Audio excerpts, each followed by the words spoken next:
બલિરાજાએ કીધું માગો બેન, શું આપું તમારે, શું જોતું છે? આજે તમે રાખડીના બદલામાં જે માગો એ. લક્ષ્મીજીને નારદજી કીધેલું તમને જ્યારે માગવાનું કહે ને ત્યારે આને માગી લેજો. બ્રાહ્મણી સ્ત્રીના રૂપે લક્ષ્મીજી કીધું કે મારે બીજું કાંઈ જોતું નથી ભાઈ, તારા પ્રતાપે બધું છે, પણ તું આ એક ચોકીદાર રાખશો ને એ મન દે. બલિરાજાએ કે માગ્યું નહીં ને માગ્યું તે આવડો ચોકીદાર, આને શું તાર કરવો? બોલે મારે ત્યાં બધું છે, આ એક નથી.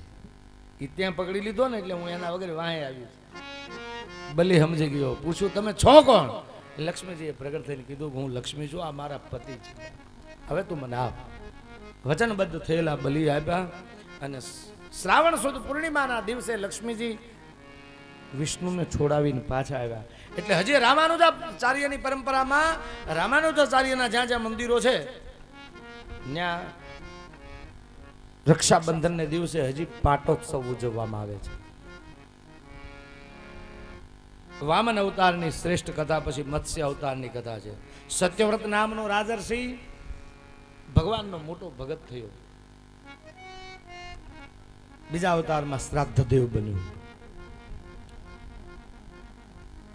શ્રીહરિ તે શ્રાદ્ધદેવને મનુ બનાવે છે. એક દિવસ કૃતમાલા નામની નદીમાં સ્નાન કરવા ગયો. ભગવાન સૂર્યનારાયણને અર્ઘ આપતો હતો અને હાથમાં જળ લેવા ગયો ત્યાં નાનકડું એવું માછલું આવ્યું. શ્રાદ્ધદેવ મનુને એમ થયું કે આ માછલું મરી જશે. પાછું નાખવા ગયા ને ત્યાં માછલાને વાસા ફૂટી છે. એણે શ્રાદ્ધદેવને કીધું કે મને તમે મૂકતા નહીં, મોટા માછલાઓ મને ખાઈ જશે. નાના માછલાને કાયમ બીક રહે બાપ, મોટા માછલા ખાઈ જ જાય. અને આ આદિ અનાદિથી બનતું આવે છે, આજકાલનું નથી.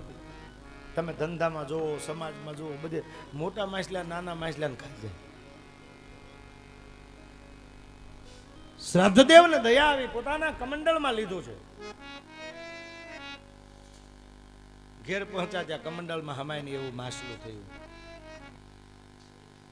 એક ડોલમાં પધરાવ્યું, એમાં નો હામ્યું, મોટો કુંડ બનાવીને પધરાવ્યું. શ્રાદ્ધદેવ મનુ સમજી ગયા કે આ માછલું નથી. હાથ જોડીને પ્રાર્થના કરી ત્યારે માછલાએ કીધું કે હે શ્રાદ્ધદેવ, મત્સ્ય નારાયણ છું, સત્યવ્રત રાજા, આ સ્વરૂપે તારું કલ્યાણ કરવા માટે હું આવ્યો. આજથી 7 દિવસ પછી પ્રલય થવાનો છે. પ્રલયમાં બધાનો નાશ થશે, તું મારું સ્મરણ કરજે. પ્રલય વખતે હું તારું રક્ષણ કરીશ. પ્રલયના સમુદ્રમાં જ્યારે ત્રણેય લોક ડૂબવા લાગે ને ત્યારે મારી મોકલેલી નૌકામાં બેસીને તું તરી જજે, બચી જજે.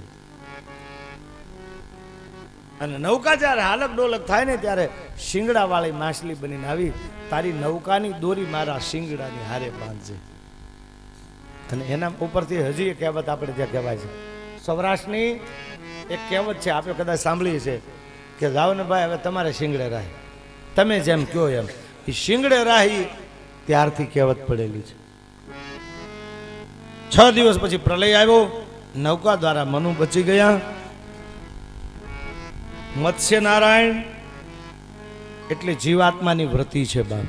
આવડી માછલી ન હોય, માછલી આવડી બધી વધે નહીં, પણ આપણી અંતઃકરણની જે વૃત્તિઓ છે એ જેમ જેમ પોષણ મળતું જાય ને એમ મોટી થતી જાય, વધતી જાય. કોઈને ક્યારેય તૃપ્તિ થતી નથી, કોઈને ક્યારેય સંતોષ થતો નથી. ગમે એટલું મળે બાપ, સંતોષ થોડો થાય. એ વાસનાઓ વધતી જાય, પરિણામે આ જીવનો નાશ થાય છે. 8મા સ્કંદને વ્યાસજીએ સુખદેવજીએ પરીક્ષિતની આગળ પૂરો કર્યો. 9મા સ્કંદમાં ભગવાન રામની લીલાની વાત આવી છે. સૂર્યવંશની કથા આપણને પહેલી સમજાવી, પછી ચંદ્રવંશની કથા ઉપર જવાનું. ભગવાન કૃષ્ણ ચંદ્રવંશમાં પ્રગટ્યા, પણ જેને સૂર્યને ન સમજાય એને ચંદ્ર કોઈ દિવસ નહીં સમજાય. 8મા સ્કંદ પછી 9મો સ્કંદ આવ્યા. 8મા સ્કંદમાં વાસનાને નાશ કરવાના 4 ઉપાય છે. એક તો દુઃખમાં હરિનું સ્મરણ, બીજું સંપત્તિમાં સર્વસ્વનું દાન કરવું, ત્રીજું વિપત્તિમાં સ્વવચનનું પાલન કરવું. આપણે કોઈને વેણ દીધું હોય, કોઈને મદદરૂપ થવાની વાત કરી હોય, એ આપણા ઉપર વિપત્તિ ગમે એવી આવડે, પણ એને મદદરૂપ થવું. અને ચોથું છે સર્વ અવસ્થામાં ભગવતની શરણાગતિ સ્વીકારવી. કોઈ પણ પરિસ્થિતિમાં ઈશ્વરે મોકલેલી પરિસ્થિતિ એમ માની અને બેલેન્સ ન ગુમાવવું. સુખ ને દુઃખ, હારું મળવું એ તો બધું જીવનમાં આવ્યા જ કરે છે બાપ. દુઃખ આવે ત્યારે રોવાનો બેહાય, સુખ આવે ને ત્યારે સલકાઈ ન જોવાય.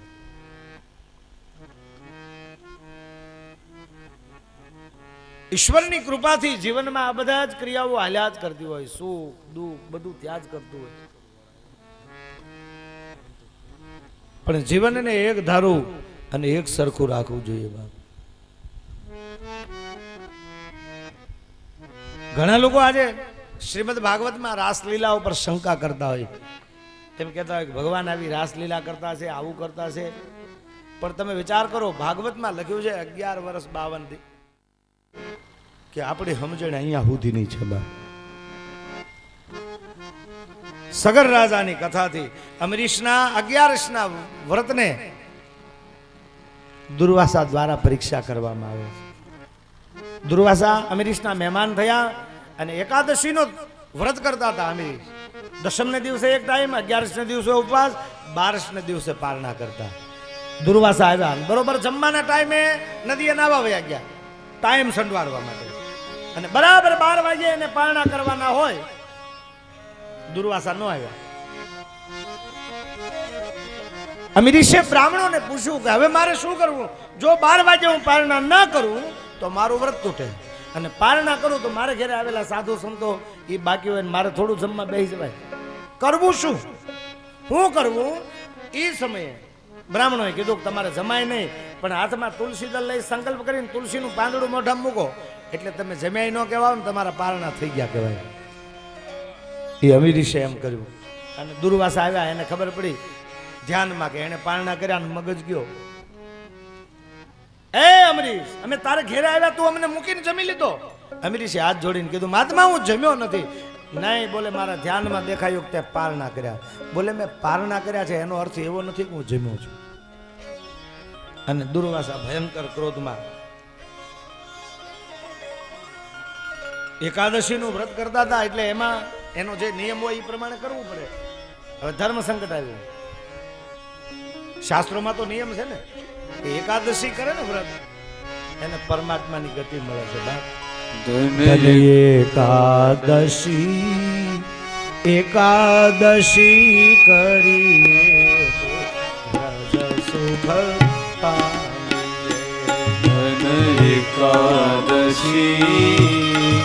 એકાદશી કરીએ તો વ્રજ સુખ પામીએ.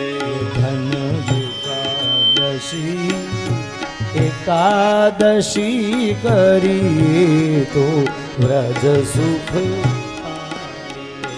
ધન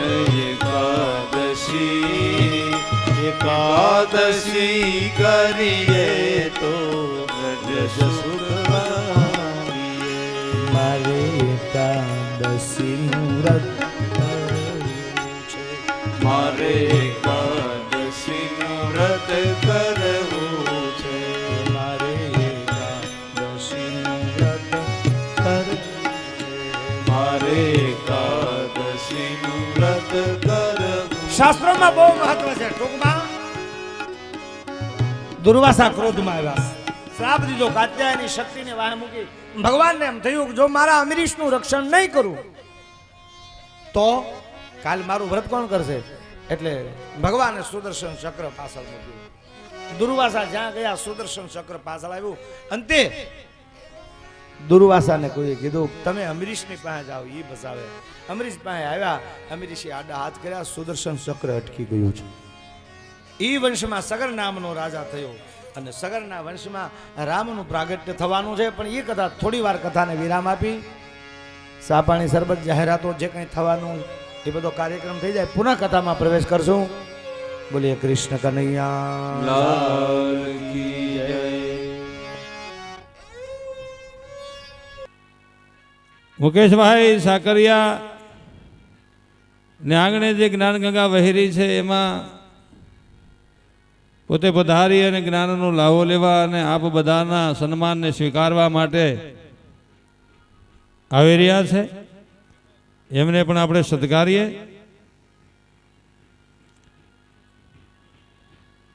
એ જી તારા આંગણિયા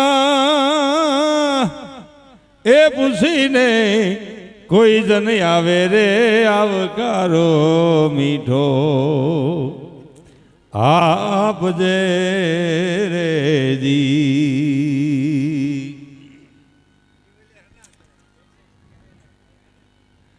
એ બધું થાહે.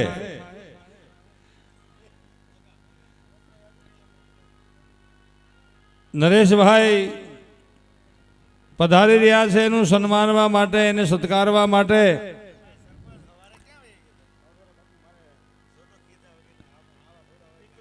આપણે યુવાન મિત્રો બધા સામે જઈએ.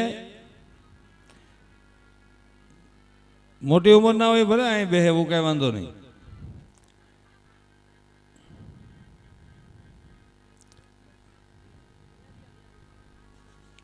સાકરિયા પરિવારમાં મુકેશભાઈને ત્યાં ભગવાન અને પિતૃઓની કૃપાથી આપણે આંગણે જે જ્ઞાન ગંગા વહી રહી છે, આપણે આંગણે આવા અનેરો ઉત્સવ ઉજવી રહ્યા છીએ, ત્યારે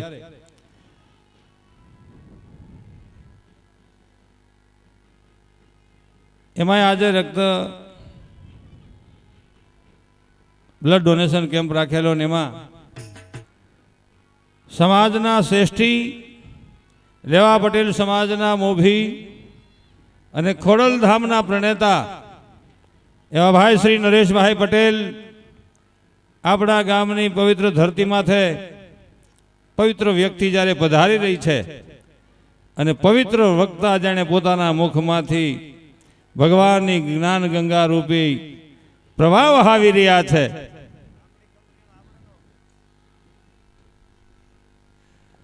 ત્યારે અનેરો ઉત્સવ આપણે આંગણે આપણે ઉજવી રહ્યા છીએ. મુકેશભાઈને આંગણે ઘણા બધા મિત્રો રાજકોટથી, જામનગરથી, આજુબાજુના ગામડાઓમાંથી પોતાના આપણે સગા સંબંધી તો પધારીએ જ, પણ સ્નેહીઓ આવ્યા છે. અને સ્નેહીઓ જ્યારે આપણે આંગણે આવ્યા ત્યારે આપણે મોંઘેરા મહેમાન કહેવાય. એની મોંઘેરા મહેમાનને માન આપવું એ આપણી અને આપણા આખા ગામની ફરજ થઈ પડે છે.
કઈ મહેમાનો માન વળી દલ ભરીને દીધા જ નહીં, પણ એ માણસ વાહ વાહ, જય સરદાર સાવણ, વાહ ભાઈ ભાઈ, વાહ રાજુ, વાહ રાજુભાઈ ને પણ તાળીઓના ગગડાટથી વધાવીએ. ભાઈ ભાઈ,